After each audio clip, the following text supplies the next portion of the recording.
بسم اللہ الرحمن الرحیم۔ السلام علیکم، میں ہوں آپ کا بھائی عباس حمدانی اور آپ دیکھ رہے ہیں جعفریات ٹی وی۔ آج کا ہمارا موضوع گفتگو ہے الفقر و فخری۔ دوستو، شہنشاہ رسول خدا صلی اللہ علیہ وآلہ وسلم نے فرمایا، الفقر و فخری، تیری ذات کا فقیر ہونا فخر ہے، اس ذات سے مانگنا فخر، جبکہ مخلوق سے مانگنا یہ تو لعنت ہے۔ فرمایا، ایک وقت کی دو گے تو شکر کریں گے، اور اگر نہیں دو گے تو تجھ ہی سے سوال کریں گے، یعنی مانگیں گے، کیونکہ تجھ سے مانگنا تو فخر ہے۔ یہ تاثر دلایا گیا ہے، جس چیز کو اس ذات نے ذلت و حقارت کی نگاہ سے دیکھا ہے، مومن کو چاہیے کہ وہ بھی اس نظر سے دیکھے، یعنی دنیا ذلیل و حقیر ہے، لیکن قیمتی وہی ہے جو کسی نیک کام پہ خرچ ہو جائے۔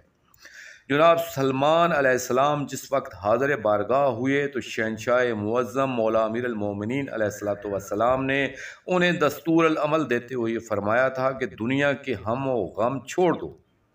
یعنی اس کے نفع و نقصان کو نفع و نقصان نہ سمجھو، اس کا نفع نفع نہیں ہے اور اس کا گھاٹا گھاٹا نہیں ہے، اور جو دنیا کو بیچ کر آخرت خرید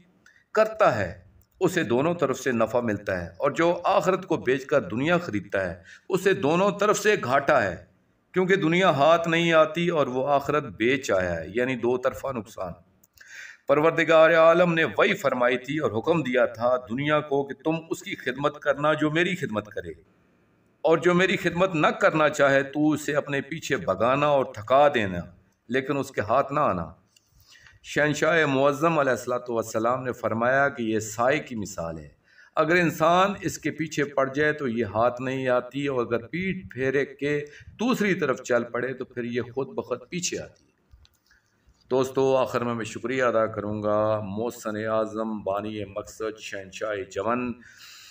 والد بزرگوار مرشد کریم سید محمد جعفر الزمان نقوی البخاری سرکار دامز اللہ تعالیٰ کا۔ یہ مضمون میں نے ان کی کتاب کنز خفی تشریح احادیث امام زمانہ اجل اللہ فرج شریف سے پیش کیا ہے، اور آخر میں اپنے پاک شہنشاہ کی بارگاہ میں دعا کریں گے، اللہ جل اللہ جل،